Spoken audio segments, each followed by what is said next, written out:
여러분, 만약 평생 쌓아온 모든 것이 순식간에 무너진다면 그 자리에 무엇이 남을까요?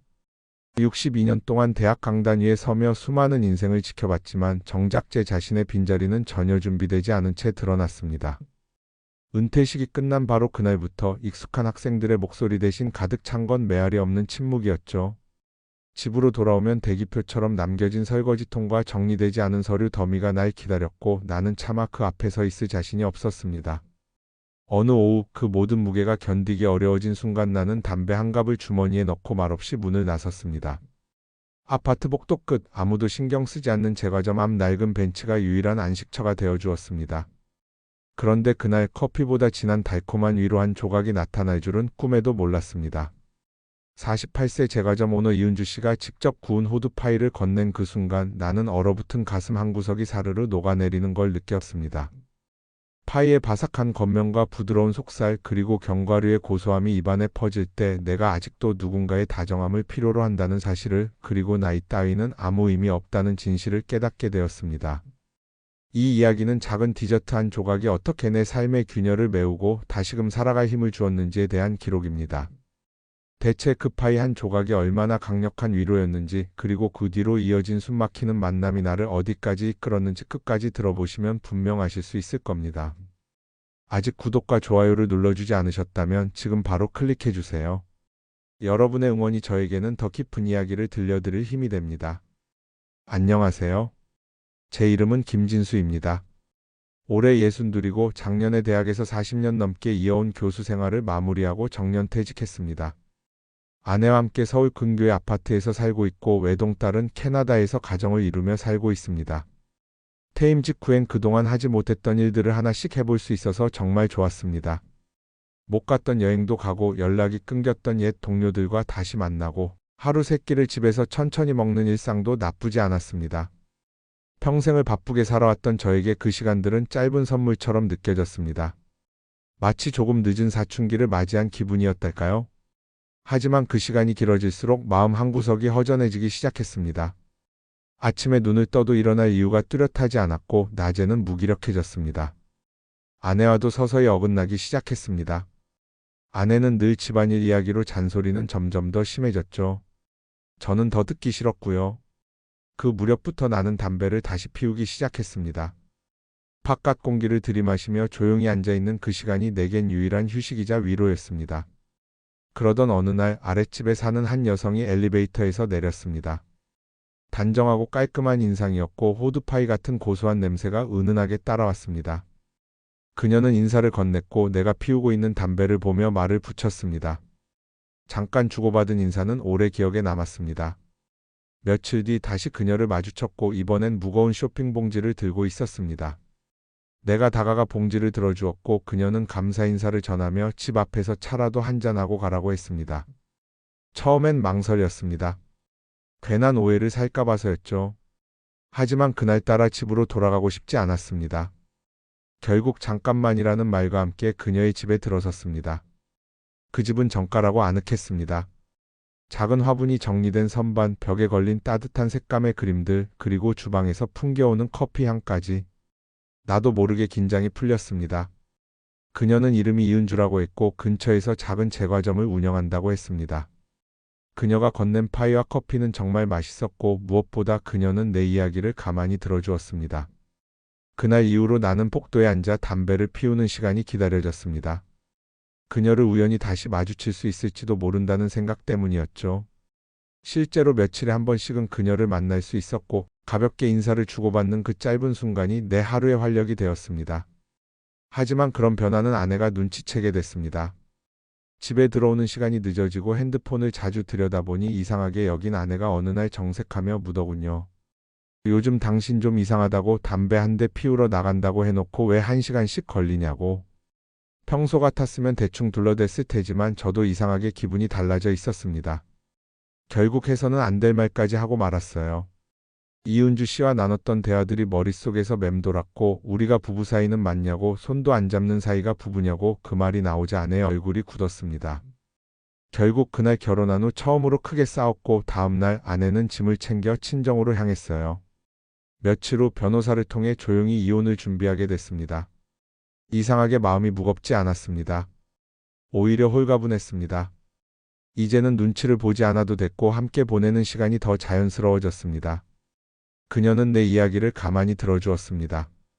그녀의 말은 짧고 조용했지만 언제나 나를 중심에 두고 있었습니다. 제과점에서 나눠 먹던 파이, 정원에서 함께 마신 커피, 저녁이 되면 함께 요리하고 영화 한 편을 보다 잠들어 버린 밤들. 그 모든 순간이 내겐 새로운 삶의 조각이었습니다. 더 이상 과거에 얽매이지 않았습니다. 그녀의 제과점에 들러 커피 한 잔을 마시고 남은 파이를 같이 나눠 먹는 일상이 익숙해졌지요. 그녀는 여전히 조용했고 따뜻했습니다. 많은 걸 묻지 않았고 무언가를 요구하지도 않았습니다.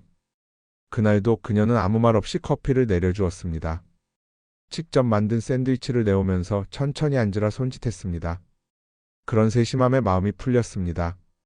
누군가와 마주 앉아 조용히 먹는 점심이 이렇게도 위로가 되다니 나 자신도 놀랐습니다. 나는 어느새 그녀에게 내 이야기를 더 많이 들려주게 됐습니다. 은퇴 이후의 허무함 그리고 요즘 느끼는 복잡한 감정들까지. 그녀는 잘 듣는 사람이었습니다. 반응이 과하지도 않고 말 한마디 한마디에 온기를 담아주는 사람. 그날 그녀는 처음으로 자기 이야기를 꺼냈습니다. 남편을 몇 해 전에 먼저 보내고 혼자 지낸 시간들, 장사를 시작하게 된 계기, 혼자라는 외로움이 오히려 일할 수 있는 힘이 됐다는 말, 그리고 요즘 누군가의 기척이 있다는 게 얼마나 다행인지 느낀다는 말. 그 이야기를 들으며 나도 모르게 고개를 끄덕였습니다. 우리는 각자의 공백을 안고 있었고 서로의 틈을 조금씩 메워주는 중이었습니다. 어느 날은 그녀의 집에서 식사를 하게 됐습니다. 정갈한 테이블 위에 하얀 식탁보, 작은 꽃병 그리고 직접 만든 음식들이 차려져 있었습니다. 그녀는 요리를 참 잘했습니다. 담백하고 따뜻한 맛이었습니다. 그 음식을 먹으며 나는 이상하리만큼 편안해졌습니다. 식사 후엔 거실에서 차를 마셨고 소파에 나란히 앉아 영화를 틀어놓았습니다. 내용은 거의 기억나지 않지만 그때 느꼈던 그녀의 옆모습, 그리고 나를 바라보는 눈빛은 또렷하게 남아 있습니다. 그날 밤 나는 집에 돌아가지 않았습니다. 서로 아무 말 없이 조심스럽게 손을 잡았습니다. 말로 하지 않아도 서로를 이해할 수 있다는 걸 그때 처음 느꼈습니다. 은주 씨는 나에게 물었습니다. 괜찮겠냐고? 나는 고개를 끄덕였습니다.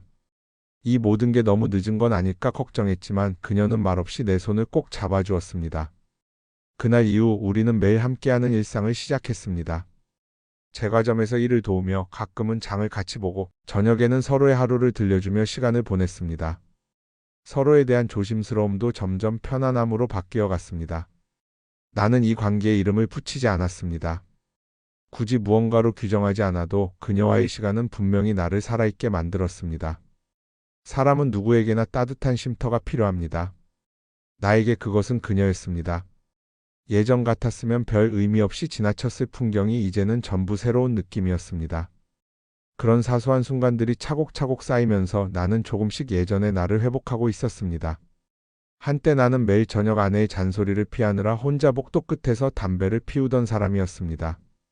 이제는 저녁이 되면 그녀와 함께 앞치마를 두르고 작은 반죽을 나눠 굽는 사람이 되어 있었습니다.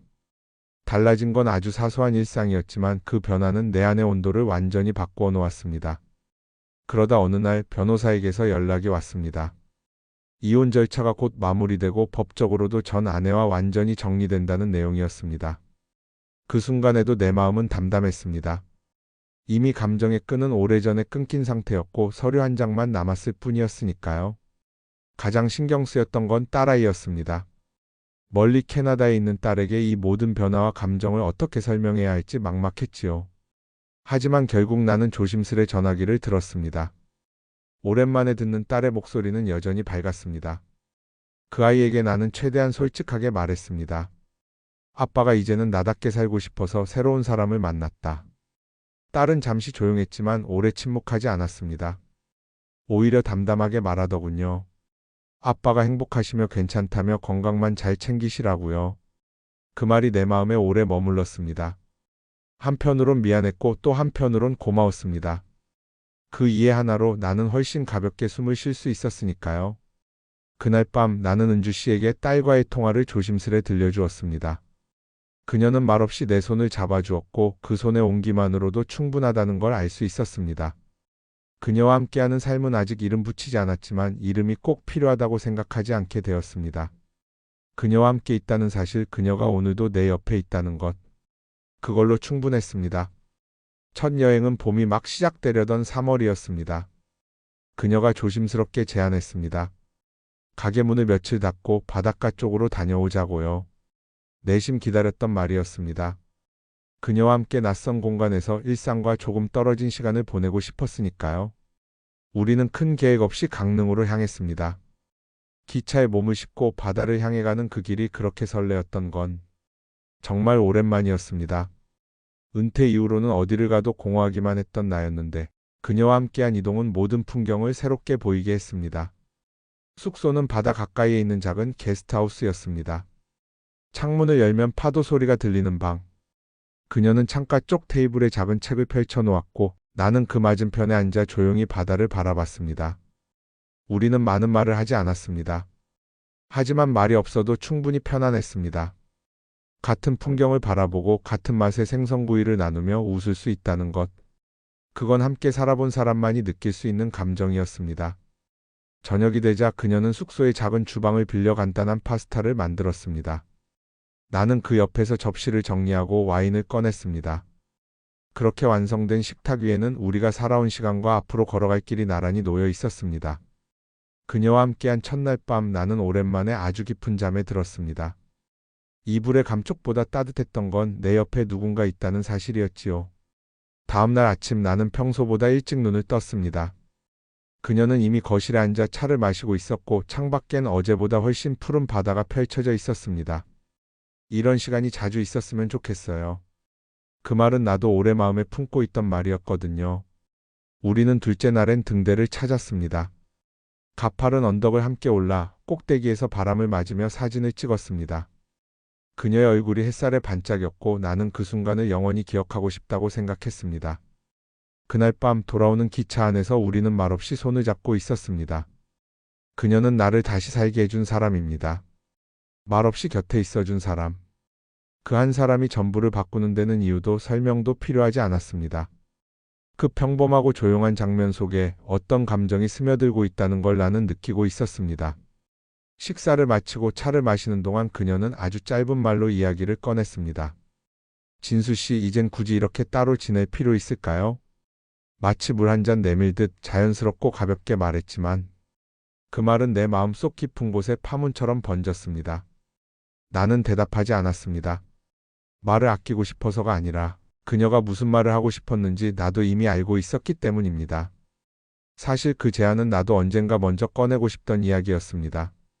하지만 선을 넘는 것이 아닐까 두려웠고 혹시 그녀의 고요함을 깨트릴까 조심스러웠습니다. 그 순간 내가 두려워하던 것들이 스르르 사라지는 기분이 들었습니다. 누구의 눈치를 볼 필요도 없었고 누군가를 의심하거나 숨겨야 할 감정도 없었습니다. 그날 이후 우리는 함께 살기 시작했습니다. 이삿날도 결심도 요란하지 않았습니다. 그저 하루가 지나고 다음 날을 같은 공간에서 맞이하게 된 것이지요.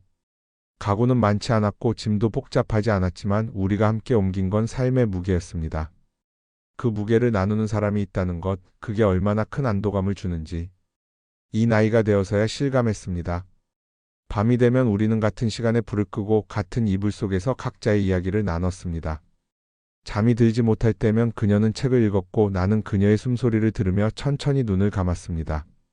그 모든 시간이 나에게는 새로운 인생의 시작이었습니다. 늦은 나이였지만 전혀 늦지 않은 순간들이었습니다.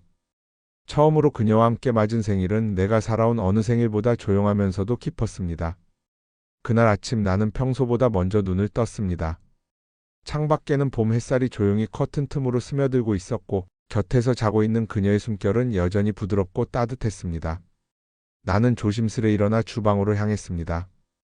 전날 미리 준비해둔 조각 케이크와 작은 선물 상자가 냉장고에 담겨 있었지요. 그녀가 좋아하던 자두색 머플러, 그리고 내가 직접 손으로 쓴 짧은 편지 한 장. 이 나이에 편지라니 처음엔 머쓱했지만 그녀에게는 말보다 글이 더 솔직할 수 있다는 생각이 들었습니다. 조용히 커피를 내리고 케이크 위에 초를 하나 꽂았습니다. 초를 켠 순간 그 작은 불빛이 이른 아침의 정막을 따뜻하게 밝히는 듯 했습니다. 그녀가 거실로 나왔을 때 나는 말없이 케이크를 내밀었습니다. 그녀는 잠시 멈칫하더니 천천히 미소를 지었습니다. 그 미소 하나로 나는 내가 살아있다는 걸 느꼈습니다.